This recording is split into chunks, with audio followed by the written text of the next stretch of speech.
Hello students, today we are going to start with the new topic, that is unit 3 of your syllabus, that is determination of income and employment. Very important unit, right? The weightage of the same unit is 12 marks as per CBSE curriculum, right? So this is very important. Uh, from the same unit, we are going to start the topic concept of aggregate demand. First of all, we will see the meaning of aggregate demand. Aggregate demand refers to the total volume of goods and services demanded in the economy in one given year and given the level of income and employment. What is the total demand of the people for various goods and services during one year will be known as aggregate demand. Demand by all the people and of all the commodities in one year, that is known as aggregate demand. Now when we are demanding two type of commodities. First we demand the things for consumption, and then second we demand the things for investment. So in other words, it is the sum total of planned consumption and planned investment in the economy. How much we want to consume the goods, that will also become your demand, and how much we want to invest, that will also become your demand. So when we will take the total of consumption and investment expenditure in the economy, then this will become aggregate demand. Now let's see related to the components of aggregate demand or determinants of aggregate demand. Generally, when we talking about four sector model, we know in four sector model there is household sector also, there is production sector also, there is government sector also, and then there is rest of the world sector also. So if we will take broader view of the economy and we include four sectors, then there are four components of aggregate demand. Now you can see the determinants of aggregate demand are equal to the all the formulas in expenditure method, because demand means we want to do the expenditure. So even if you have learned the formula for expenditure method or components of aggregate demand, this is one and the same thing only. So the very first component is private final consumption expenditure. How much we people are ready to spend money on consumption. This is by private sector, right? So when we will demand the goods for consumption, this means we are going to spend money. So aggregate demand, first component is C, that is consumption by private people. Then government final consumption expenditure. Government final consumption expenditure means how much government is ready to spend in the economy, that is G. We denote the same with G. Then plus private investment. How much private sector is ready to do the investment, how much expenditure they are ready to do it on investment. This we are going to denote with I, capital I. Then plus net exports. That this will become how much we are doing spending money on exports and imports, that is X minus M, right? So aggregate demand, we will take the component C plus I, G plus X minus M. This is a four sector model, but in our syllabus we are having only two sector model. So in two sector model, government is not there and rest of the world is not there. So that is why aggregate demand is equal to C plus I only. So remember, aggregate demand is equal to C plus I, consumption plus investment. This formula you have to learn. Aggregate demand is equal to consumption plus investment. This is C plus I. Now we will see that aggregate demand schedule, how we are going to see the behavior of aggregate demand. So I have made one schedule. With the help of this schedule, we will see how aggregate demand moves, means it increases or it decreases. E denotes for the level of employment. E is level of employment. Y is level of income in the economy. C is level of consumption, and I is the level of investment, right? So employment, first of all we have seen this is zero. Zero means no one is working in the economy. When no one is working in the economy, then of course there will be no income. Income will also be zero. If level of income employment is zero, level of income will also be zero. But at this time consumption will not be zero, right? So nowadays you can see, due to coronavirus, we are staying at home, we are not working, right? So that is why many people, right, they are not earning anything. But this does not mean if their income is zero, their consumption is also zero. It cannot be zero in any case. Why? Because in order to fulfill the basic needs of life, we have to spend certain amount of money, right? So when we are not earning anything, even then consumption is equal to 50, right?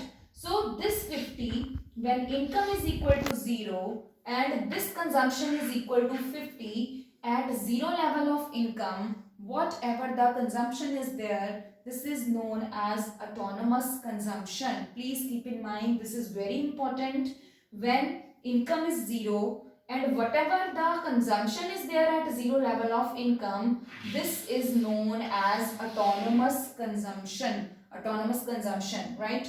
So again investment is also 50, because here investment is of two types. Investment is induced investment and autonomous investment.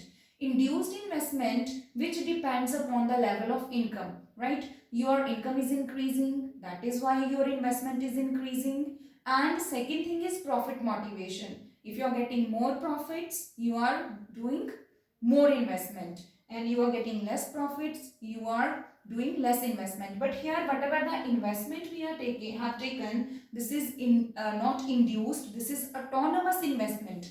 Autonomous investment which is not linked with income, right? This investment is not linked with income, but this investment is linked with social welfare. So investment at all levels of income is going to remain same, and that will be 50 only. Why it will remain same? Because this is autonomous investment, and autonomous investment does not change with the change in level of income or level of employment, right? It only depends upon the level of people welfare. So investment we are going to take 50 only. You can assume any figure. It can be 100 all, right? It can be 50 all, it can be 10 all, it can be 20 all, but it has to be same, right? But what will happen along with change in employment, income will also change and consumption will also change. So the very first point we have done, employment is zero, no one is working. It means no one is earning money, but still consumption is equal to 50, and this 50 is autonomous consumption, right? Autonomous consumption we denote with C0. Then now let's say if 10 lakh people have started doing work, 10 lakh people, the level of employment is 10 lakh. If people are working, this means income will also increase, right? With 10 lakh people are working, income has increased to 50 lakh, let's suppose. So 50 lakh, even then our consumption is 75, right? Now we are earning less, but still we are doing more consumption, right? Now this consumption is coming from where? This 50, we are not earning anything, but still we are doing the expenditure 50. Here we are earning 50, but still we are spending 25 lakh more. From where we are spending this 25 lakh more? This is, we are doing this savings. Whatever the money we have deposited in our bank accounts, now we are taking away that savings. That is known as this savings. When we are using our savings, right? This is known as this savings. So this money is coming from the savings we have done in the past. So here we are earning less, but we are doing the consumption worth 75, and the 25 lakhs is coming from savings, right? Now when level of employment has increased up to 20, the income has also increased to 100, but here what is there? Consumption has also increased to 100 only. So here one point is common, that income and consumption both have become equal. Where income is equal to consumption, this is known as break even point. This is very important, keep in mind. Where Y is equal to C, this point is known as break even point. Please note down in your notebooks. One is this point, right? Autonomous consumption, and second is this point, which is break even point, where Y is equal to C, income is equal to consumption, right? When level of employment is 30, again income has increased to 150 and consumption is also increasing. 40 lakh, this is 200 and this is 150. Now you see there is one trend, that employment is increasing by 10 lakh, income every time is increasing by 50 lakh, and consumption every time is increasing by 25 lakh, right? So every time this way you have to create this table. Now main things you have to keep in mind, only one is this C0 autonomous consumption, one this point income consumption equal break even point. After break even point, what is happening? Income is more and consumption is less. Income is more and consumption is less. So this means now we will start saving money. But before break even point, what is happening? We people are using our savings. So we are doing this savings before break even point. But after break even point, because our income is more than consumption, that is why we are spending, we are saving more money. Now investment, I told you this will remain same only. So aggregate demand will be the total of C plus I.